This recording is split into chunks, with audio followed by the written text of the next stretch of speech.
What's up, zoners? Do you want to know which players are not going to be worth their ADP next season? We're talking bust. We're saving your next year's draft already, man. If that sounds interesting to you, hold on for 7 seconds. You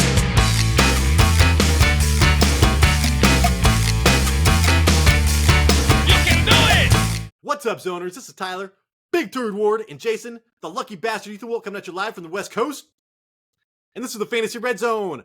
We have a very exciting episode, man. I cannot wait to get to the meat of this episode, Jason. I got some players that I am in love with, but because of coaching changes, I'm not going to draft them next year. So, man, I've already got hot takes for next season. But before we get into all of that, Jason, would you please tell the public how they can help this show? Because we need it more than ever. Yeah, if you made it this far, if you could please hit the subscribe. Press the like. We like the likes. Leave us a comment. Let us know. Are there players that you had on your team this year that you're like, you know what?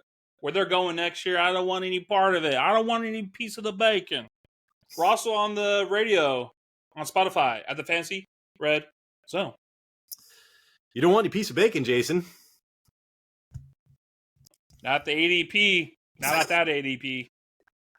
Dude, bacon, the cheapest I can get bacon these days is like $5 for the little bit. And I just cut it all up and pan fry it and throw that shit in my spaghetti because that's my other poor man meal, Jason. Spaghetti and bacon. Dude, it's surprisingly good. All right. Anyways, let's get into some news, Jason. We are one of our focuses of this offseason. This is for the fantasy landscape. Everybody out there, dude, the community, the fantasy football community should be doing this. When offensive coordinators leave or change, we need to pay attention to this kind of stuff. So I do want to say, first off, Ken Dorsey, Jason, he was the offensive coordinator. He got kicked out, man. Boom, you got the fucking boot, dude. Out of Josh Allen's life.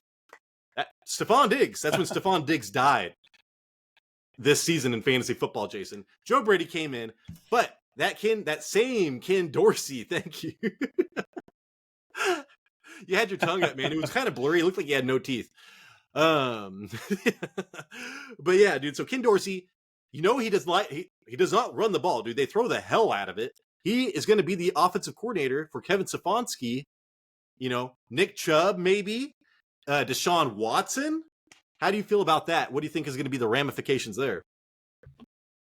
I kind of got mixed feelings about that because I do think like Deshaun Watson, if he could actually play in some games, he might benefit from it, right? And Nick Chubb, he's coming back from a gruesome knee injury. Like, I don't know. Like, I think it's good, but can the players play?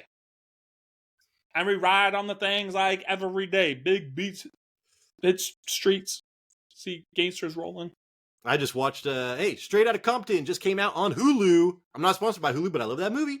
But yeah, dude, Jason, last time we saw Nick Chubb's leg, it was heading the other direction. So, and you saw my rant, Jason, about broken legs before, but still, man, like I believe in Nick Chubb.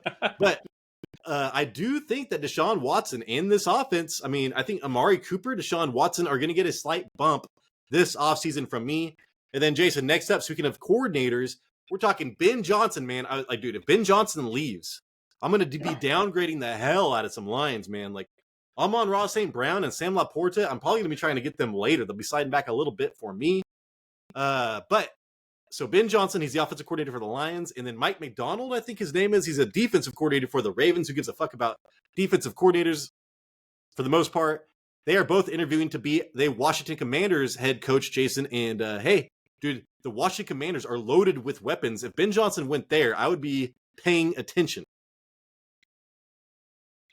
Yeah, if Ben Johnson went there, hopefully he did a better job than what we expected out of Eric Bieniemy, because you're right, Tyler, they have options there. And that's why we saw Eric Bieniemy go there. We're like, oh, we got to get this guy and play this guy and play this guy. But it just didn't work out. So maybe Ben Johnson, if he goes there, that could be a little bit of an improvement than what we saw last year. Huh?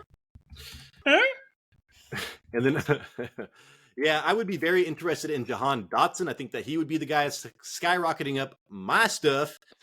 And then, shit, dude, I just had it right here. Oh, fuck, I can't remember. Oh, the Falcons, Jason. And, speaking of the Falcons, who gives a fuck? about what I was saying about that. But I do want to say Arthur Smith is interviewing to be the Steelers offensive coordinator. I was supposed to send you that link yesterday. We were talking about that on the show last week. It came to fruition, man. He is like their number one candidate.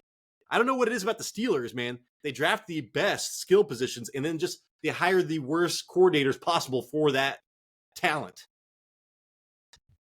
Yeah. I don't know what the deal is with that. It blows my mind. Like in the NFL community, just fans, fantasy football, everyone knew Arthur Smith did a horrible job play calling last year with what he had. And then the Steelers already like dealt with that for most of the year with Canada.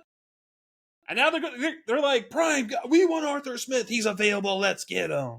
It's like, dude, you're not fixing anything. You're not fixing anything. All right, Jason, that is it for the news for the most part. I do want to say what's his name out the pass rush guy for Kansas City. He's got the sweet African last name. God damn it, I try to remember it.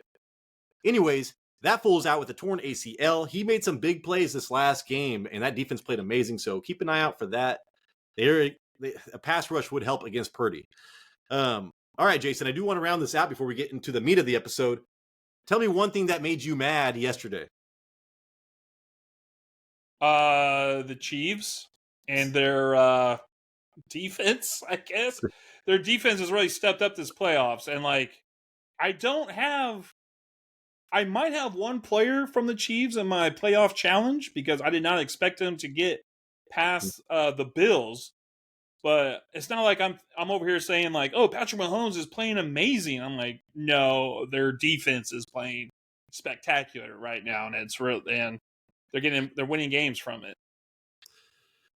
Yeah, one thing that pissed me off, Jason, is, and if you're out there, you are a Kelsey owner. If you're a Kelsey owner, I don't know how you're watching this and not being super upset. There's 2 years in a row where he just did nothing in the second half of his fantasy season. Now turn it up in the postseason. Oh man, he's breaking all these records. He's like all this like starting shit with people acting tough. Dude, I hate Kelsey right now, man. And like I didn't really care about Taylor Swift. Now I'm not liking Taylor Swift. I'm like, dude, so much of this shit I hated about. I almost turned that game off like 10 times yesterday, Jason. I was so upset. So that pissed me off. Tell me one thing that made you happy yesterday. I didn't like any of the results that I saw. I mean, I guess there was a second where I was going to be happy when the Lions were up like 24-10, and then just like that 24-24, and then just like that it was like 31-24. I'm like, yeah, well, I think this might be the first time ever that I'm actually cheering for the 49ers in the Super Bowl. And it's I can already see all the Cowboy gods frowning on me. Don't look at me. I'm disgusting. And Jason, one thing that I was happy about was the 49ers winning because I really want the Kansas City Chiefs to lose, and I could just see the 49ers having a much better chance against Kansas City in the Super Bowl. And I really wanted the Lions to win that game, but especially after that, dude, Chardner Johnson, whatever the fuck his name is. Sorry, I shouldn't cuss so much. But he was waving goodbye to the fans at halftime, and I was like, dude, what the hell are we doing around here, people? And of course, they came back. So, yeah, I guess I was happy about that, but not a lot for me to be happy about yesterday, Jason. Okay, anyways, let's get into the meat of this episode. So, we've got players, man, that maybe this was an outlier year for them, overproduced, they shouldn't have, or hey, we talked about all these coaching changes happening, Jason. Maybe something like that. Change of scenery, lost, who knows, man. Pending free agents, salary cap shit. We're going to tell you who not to draft next season. That is going to be going way too high. So players that are not worth their draft pick, Jason. And I wanted to start off with you. Give me a quarterback. Baker Mayfield. Remember that guy? I remember him. Yeah. And Tyler, we're going to do a little, I want to have a question for you. I want to see what you think when I get there. Okay. All right. So he finished the season as quarterback 10. This was Mayfield's best year with career highs in touchdowns and passing yards. All right, Tyler. Let me know if this sounds familiar. A team lost their Super Bowl winning quarterback and the next year starts a quarterback who was bounced around the league for most of their years. The fantasy community stays away from this quarterback, even though he did have some talented wide receivers and a young running back and a surprisingly good offensive line. The quarterback that we all avoided ended up having a good year. Wasn't Peyton Manning? Did you understand that at all? I was like, dude, who is it? Just tell me. Did you understand that at all? I kind of did. Okay, who'd you say? You said Peyton Manning? Yeah, but did you say a Super Bowl winning quarterback that bounced around the league? No, it was a Super Bowl winning quarterback. It was a team that just got rid of a Super Bowl winning quarterback. Ugh. I don't know, who is it? I'm going to say this, and you're going to be like, oh, duh. It was Russell Wilson, and he was replaced by Geno Smith. Dude, that's so funny because that was my comp to Baker was Geno Smith. So I'm glad that actually came together. Sorry. Yeah. No, you're fine. That's exactly what happened. Russell Smith left. They started Geno Smith, and everybody was like, oh, dude, I don't want any part of Seattle this year. Then Geno Smith goes out and has his best career or best year out of his whole career. And everyone's like surprised about it, whatever. That's kind of what happened with the Buccaneers. They just got rid of Tom Brady. You know, he retired. And then they bring in Baker Mayfield, and everyone was like kind of staying away from Tampa Bay. But because of the surprisingly good offensive line that they had, Baker Mayfield had his best year of his career. But, Tyler, let me throw this out there. This year, Geno Smith dropped 42 spots. He dropped 42 spots. He was, he finished 2022 in, it was like quarterback 7. And I think this year he ended up as quarterback 21 or 19, something like that. So I'm like, okay. But I do want to give credit to Mayfield. I had to pick him up in the playoffs, and he did great, posting 29, 19, and 18 points through weeks 15 and 17. But now the league has a year's worth of tape, and we can't forget past top 10 quarterbacks that had season-ending injuries like Joe Burrow, Aaron Rodgers, Justin Herbert, Kirk Cousins, and Deshaun Watson. So there's a chance that he still could have been quarterback 15. Yeah, that's true. That's a good point because this year is so thin on quarterbacks. When you look at their numbers, quarterback 9 or whatever, it's like super inflated. But yeah, dude, I was thinking about Geno Smith actually because it's like extreme motivation to prove everybody wrong. Man, I'm the fucking guy. And then it's like now, you know, with all everybody's throwing the roses at you, man. Like nobody's saying Baker Mayfield. It's like maybe we were all wrong about Baker Mayfield. He was worth it. Blah blah blah blah blah. So.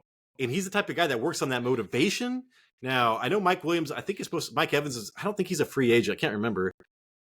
But still, man, like the weapons they have there in that young-ish offensive line, they have Wirfs and then that redhead dude. I think they're going to keep Jensen. So, I mean, I could see him being a top 15. He's not going to be a huge bust, but I guarantee you, Jason, he's going to be overdrafted by like 5 spots in his finishing ADP. Like, I think that's a really good pick. Thank you. That's going to be like a glaringly obvious one looking back at it, Jason. Like, we're like, why did we have Baker Mayfield so high? It's almost like Geno Smith. But you and I did have Jared Goff over Geno Smith because of the offensive line issues. I know that's one thing that we did have because we both had those guys kind of high this year. Yeah. Are you ready for mine, Jason? Yes. This is huge. This is hot stuff. Flaming. Jim Harbaugh. Okay, let me hear it. Starstruck with this guy right here. This is why Jim Harbaugh took the job, okay? So let me go through all this stuff. Yeah. This guy right here, man, his ADP this season, Jason, was quarterback 5. His finish was quarterback 16. So you're like, how is this guy going to be overrated, man? People forgot about him. Yeah, well, they did forget about him until they hired Jim Harbaugh. And I've got this guy ranked going into next season as my quarterback number 6. But guess what, man? That is going to be sliding backwards. Woo! On down that icy slope down there in Los Angeles. But Justin Herbert. I shouldn't have said his name. We can edit that out later. I was going to make this a good short. But okay. Right? But then I've got all my notes. Anyways, okay, we're going to talk about Colin Kaepernick. We're talking about Colin Kaepernick. Colin Kaepernick's last year with Jim Harbaugh, 2014. He had 2 games, Jason, with over 9 rushing attempts. You think about him being some crazy rushing quarterback? Not so much. He only had 1 rushing touchdown that entire season. 0 games with over 40 passing attempts. So Jim Harbaugh's teams do not throw the ball. They only had, only 1 passing touchdown in less than only 1 passing touchdown or less. Okay, so he had only 1 passing touchdown or less, Jason, in 12 of his 16 games played. That means in 4 out of the 16 games played, he had more than 1 touchdown. That is insane, dude. So multiple touchdowns in only 4 games. That is crazy. He was quarterback 17. That's a good stat. Dude, quarterback 17, quarterback 14, and quarterback 23 in his last 3 seasons with Jim Harbaugh when they were winning, dude. So, and then let's look at Jim Harbaugh with his star. This guy's supposed to be like a first-round quarterback, dude. J.J. McCarthy. They had the 7th fewest passing attempts this season at Michigan. Blake Corum was a running back, was top 8 in rushing attempts. So even when they have an overpowered team, man, in college, they still weren't throwing the ball. So this is not the way that Jim Harbaugh plays. I will be investing in Justin Herbert cards because I do think that, hey, man, his chance to go to the AFC Championships, to the Super Bowl, just enhanced by 1,000%, man. But him, as far as fantasy goes, I do not want a piece of Jason. You don't want a piece of me. I don't want a piece. I don't want a piece of him, Jason. Fantasy Justin. I don't want a piece of Jason. I thought this was back to the bacon joke. I thought this was was a speaking callback. like in riddles. I was speaking backwards at the end of that. So, but yeah, dude, Justin Herbert. I think that's going to be the hottest take. Is that he is going to be way overdrafted? Like he's going to go from my rank 6 to like my rank 10 or 11. Also, Tyler, part of the reason why we were so high on him last year is because of the offensive coordinator, Kellen Moore. Yep. Who now does not reside in San Diego. He gone. Oh, I forgot. We should have mentioned that, Jason. Yeah. Went to the Eagles. I know. I know. Yeah, he went to the Eagles, so he's gone too. And he was a big reason why we were so big on Justin Herbert last year. Completely new offense Herbert's going to have to learn. That focuses more on a running game. And not a lot of opportunity. So, I mean, I love Justin Herbert. I think he's going to be an amazing... People are going to know him more than they ever have next season. It's just not going to produce fantasy-wise. All right, Jason. Give me a running back. We already have 2 busts for next year, the quarterbacks, Baker and Justin Herbert. Let's see here running back. Gus Edwards.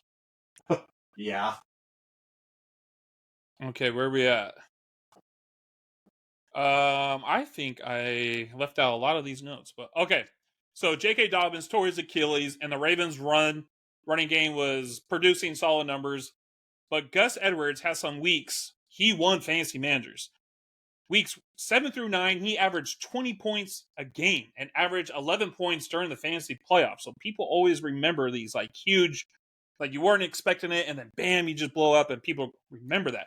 He had a career high 13 touchdowns, Tyler, 13 touchdowns. I was not aware he had so many rushing touchdowns, but he only had 810 rushing with a 4.1 yards per carry. His season high rushing yards was 80 yards, and he did not have one single 100-yard rushing game. This is a touchdown-dependent running back. Very much so. J.K. Dobbins will return next season, and with the emergence of Keaton Mitchell, I am not targeting Gus Edwards next year. I feel like you could get a better pick, maybe even wait in a couple more rounds. I don't know, but going after Keaton Mitchell instead. Yeah, I think that you're right about that. I think that Keaton Mitchell is actually going to be going later than Gus Edwards. And hell, dude, am I going to fucking draft J.K. Dobbins for like a 3rd time and can maybe get 2 games out of this fool? So I don't know. I don't know how people can draft J.K. Dobbins high again. So I think that you're right, man. I think that Gus is going to be, when they led the league in rushing this year. So we're going to be looking at this next year being like, who do we want to be our running back from this team? And Gus Edwards might be at the top of that list. And if I saw that, I'd be like, no thanks, dude. I'm going to gamble on Keaton Mitchell and hopefully they draft somebody as well, Jason. Yeah, Gus Edwards was on our to trade away list for the playoffs, or like leading up to the playoffs, and he did crap. He didn't do anything. Lamar Yeah, because he was Jackson, that's when getting he really started stepping up yeah. and rushing touchdowns. So we were Yeah, like, he was dude, getting, yeah, he was this getting out can't snapped by last. Keaton Mitchell. Yeah, he was his snap percentage to Keaton Mitchell was like, underwhelming. So, anyways, Jason, that's a good one. I think that Gus Edwards is going to be an obvious one. You're getting the good ones, man. That people should just be like, why? Looking back, why the hell did I not think about that? But here we go, Jason. We talked about Arthur Smith earlier, didn't we? Didn't we? So this running back right here, man. This was running back, his ADP. He was a running back 16 off the board. I was super pumped for this dude because they upped their offensive line. They invested heavily, man. They got one of the top tackles, the one of the top tier tackles, and the best blocking tight end, Jason. But dude, Matt Canada sucked, and Kip Pickett sucked. But Najee Harris, Jason, he finished as running back 27, so he went late. Running back 16 drafted off the board. He still did worse than that. Running back 27. I have him ranked going into next season as 26th, and that is before Arthur Smith. So now that I've got Arthur Smith in the equation, holy shit, dude. Probably even further down, man, because what did we say, man? One of our lessons learned from this year, do not draft players for Arthur Smith. But then Arthur Smith got fired, so we're like, oh, well, F that rule. Well, guess what, man? Now Arthur Smith is probably back in the fold. So again, we do not want to mess with this offense. I don't know what's going to happen, man. They're going to have to score points somehow, and maybe it is Najee. But Jason, I like to look for players that were disappointing all year and then just kicked it up, like turned it up for the last like 3 games. And so in owners' minds, maybe they even won people championships, Jason. Najee Harris, dude, 4 rushing touchdowns and 2 100-yard games in his last 3 weeks of the season. Running back 13, running back 3, running back 7. Jaylen Warren is not a free agent. He's not going anywhere. And Jason, it would not surprise me if they brought in Cordero Patterson. I'd be like, what the hell's going on around here? So this guy was terrible, man. Not startable most of the year. Turned it up. So maybe won people some championships. And so people are going to be drafting him. Dude, I'm telling you, people are going to be pushing this guy hard because he looked good at the end of this year, Jason. Now you got a shitty coach, like the worst fantasy football coach of all time there. I don't want anything of Najee Harris. Who's that speedster running back or wide receiver they have? Austin? Calvin Austin. Austin. Arthur Calvin. Smith's the type that will put him as a goal line back just because. Just put him. Yeah, this was. I was a Najee Harris owner, and in one of my the league that I had him in, I did win. But I'll tell you this: he is not the reason why I got there. Absolutely not. We were high on the Pittsburgh Steelers going into this year because we were like, this team needs to make changes to the offensive line. Well, they made changes to the offensive line, so we were kind of big on them. We were like, dude, Najee Harris is going to be like a steal. I got him in one of my leagues. He was not a steal. He absolutely was not. I was trying to give him away for free, and nobody would take it. But he did help me in the fantasy playoffs, as you're right. People usually remember like more recent games, but he did not get me there. Let's get that straight, people. He did not get me there. And even on sports radio, Jason, they're all, Najee Harris now we know it was never Najee Harris's problem. It was the philosophy. It's like, dude, I'm telling you, we watched this in the beginning of the year. He looked like shit. So don't be coming out here and saying, oh, well, he was good the whole time. It's like, dude, I don't know. Just don't let media make your decisions for you. Don't let us make your decisions for you either. All right, Jason. Next up, we have a wide receiver that's going to be a bust next season. Not worth their ADP. Who's it going to be? Adam Thielen. I've got a Thielen. Woo! All right. Adam Thielen, the pick that made your fantasy team elite at ADP wide receiver 55. Weeks 2 through 8, he denominated. Weeks 2 through, oh my God, I can't even talk about it. Common Weeks 2 through 8. Denominator. He dominated, averaging 20 points a game weeks 2 through 8. He scored 4 touchdowns during that span. But Tyler, 0 touchdowns the rest of the year. And then And that is just one thing that scares me moving forward with Adam Thielen. After he came back down to reality, we started to see his floor, which was 1 point, 3 points, 5 points a game, with 2 games under 10 points in the fantasy playoffs. Thielen will be 34 years old entering 2024 season with the Carolina Panthers, who have more questions than Jeopardy that need to be answered. I'm not betting on Thielen to be a top 20 wide receiver again.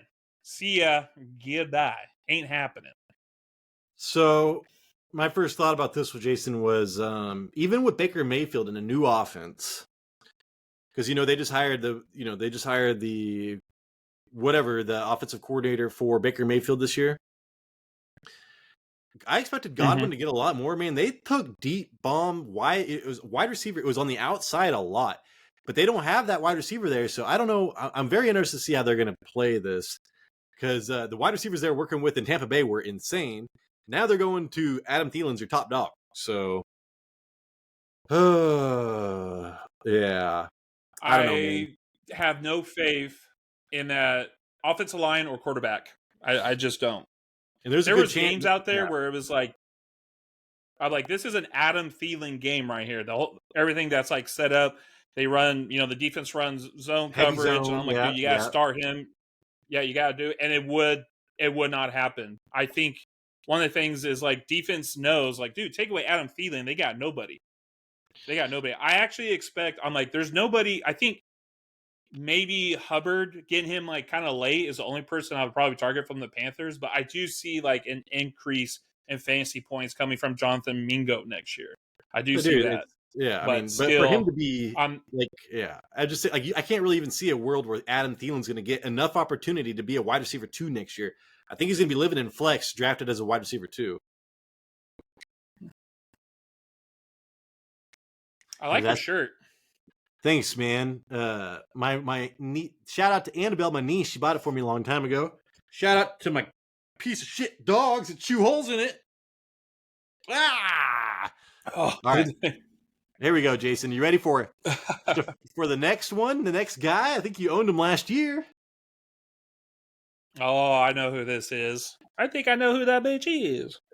I think I know who that bitch was. What's that? What movie is that from, Jason? We always say that. It's not Pineapple Express. All right. Anyways, this wide receiver, Jason, dude, he was wide receiver number 4 off the board. So I'm giving you some top end. I'm giving you the quarterback 5. Najee Harris was running back 16, but still, this guy is a wide receiver 4, Jason. He finished as wide receiver 9, which was a miracle. And I have him ranked, Jason, as wide receiver 16 going into next season. And you're like, how in the hell do you have that guy ranked so low? Newsflash, man. This guy right here was wide receiver 50 once Joe Brady took over as offensive coordinator. And guess who gave his endorsement of Joe Brady going into next season? Josh Allen's like, hey, man, I need this guy. I want this guy. I'm not going to play without this guy. He didn't say that. He didn't go that far. But he said he wants Joe Brady back, Jason. And when Joe Brady's there, Stephon Diggs is literally invisible. I mean, he had one game. He had like 16 fantasy points. And other than that, it was like literally 7 fantasy points or less in full PPR. So even with targets, it's just whatever it was, man. I know they ran the ball a lot more, but it doesn't matter, man. He still got enough targets to be a nice wide receiver 1. But it is just not there. If Joe Brady stays, I'm literally not drafting Stephon Diggs close to where his ADP is going to be. I mean, the furthest away from ADP I could imagine.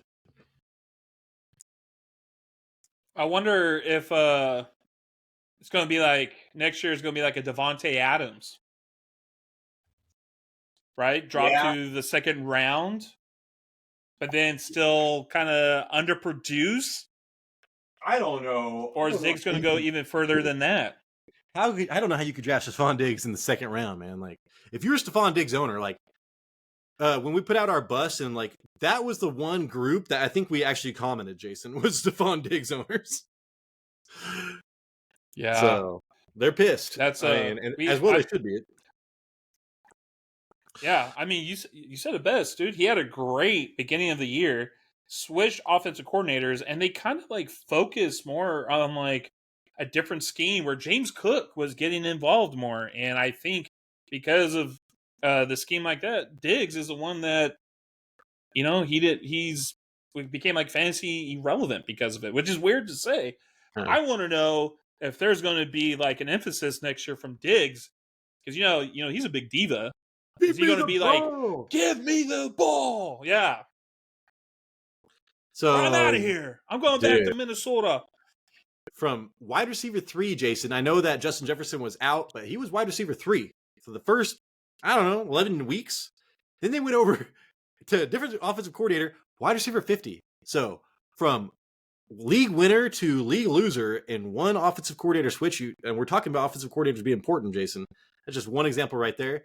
I literally had 2 bullet points for Diggs, and that was it, man. So let's hear about a tight end, Jason.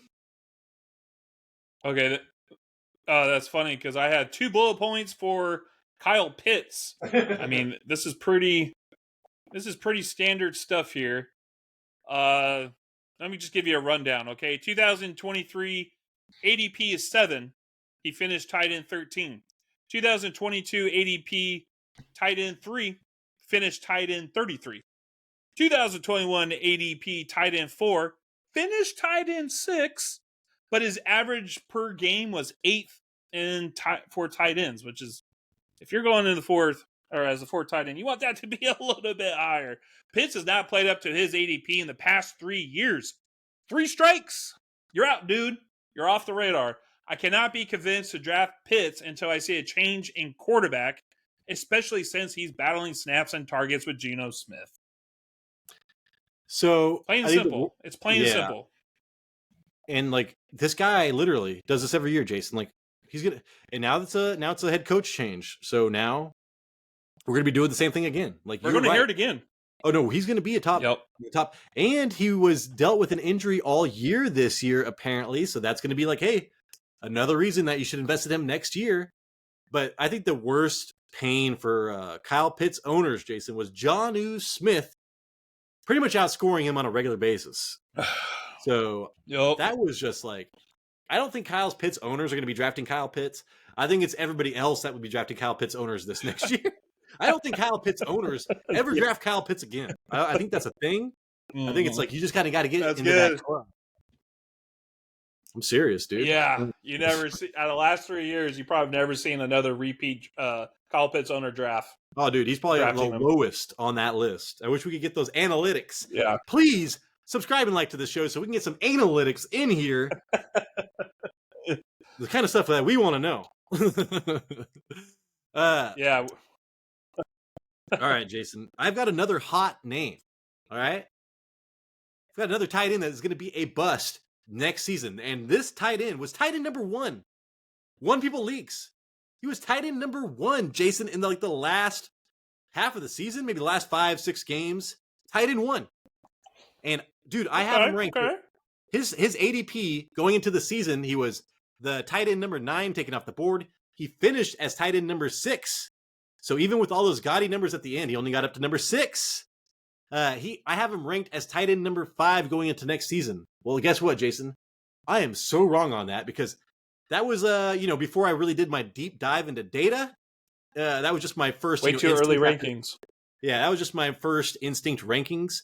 Well, dude, I thought this guy was getting hyper targeted by Deshaun Watson. I forget how many games Deshaun Watson actually missed, Jason. This guy was tight end number 1 with Joe Flacco. He was like tight end 5 or something with DTR. Dude, this fool was tight end number 15 with Deshaun Watson, Jason. So that is huge. He had 4 touchdowns and 2 100-yard games in the last 4 games of the season. So people are going to be like, dude, this guy is a league winner. Won me a league. He's going to be he's got to be a top 3 tight end next season. Holy shit.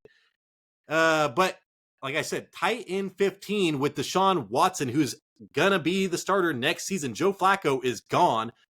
He already said he's not coming back next season.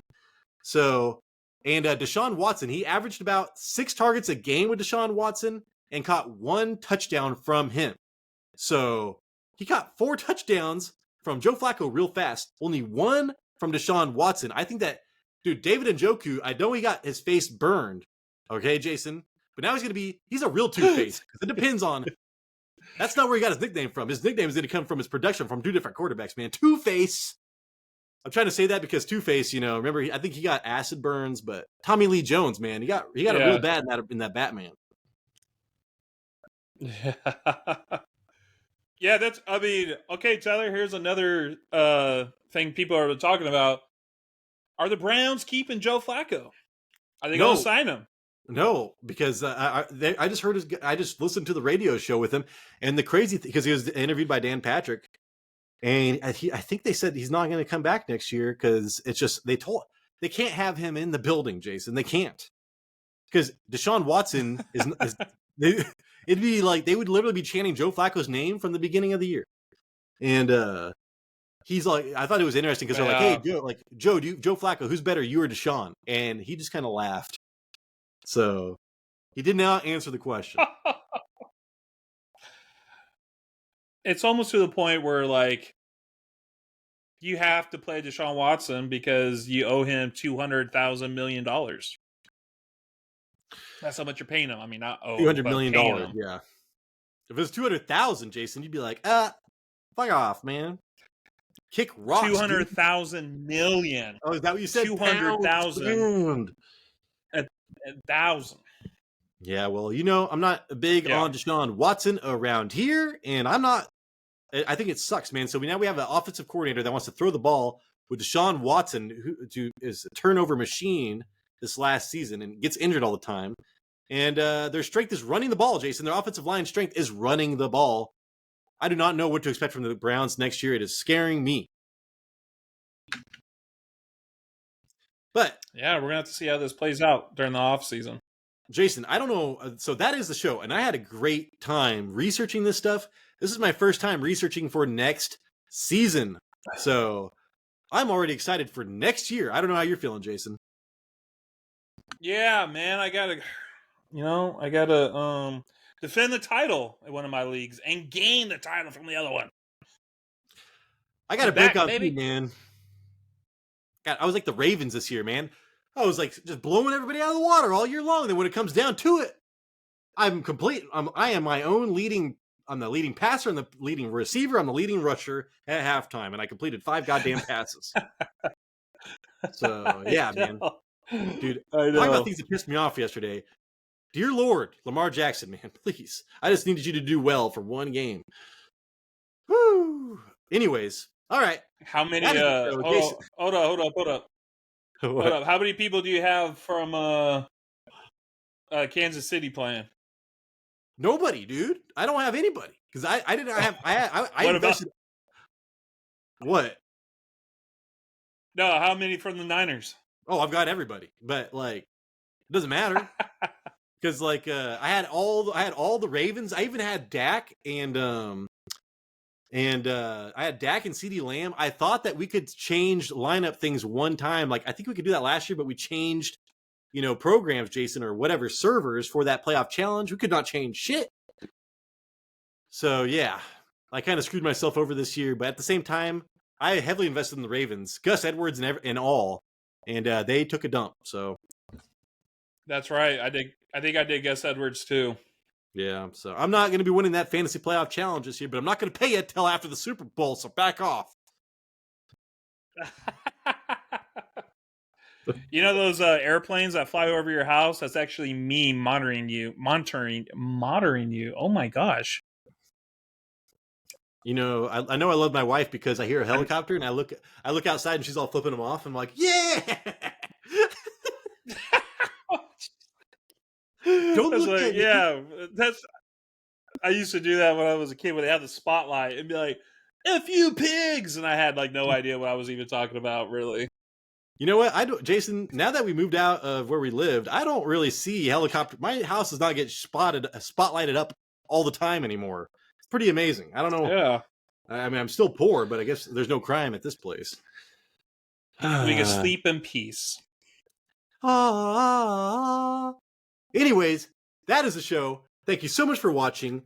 Hopefully we earned a thumbs up. Hopefully we earned a subscription. If you are not already subscribed, we need your help. We need this to be the biggest fantasy show on the tubes, on the used and the tubes.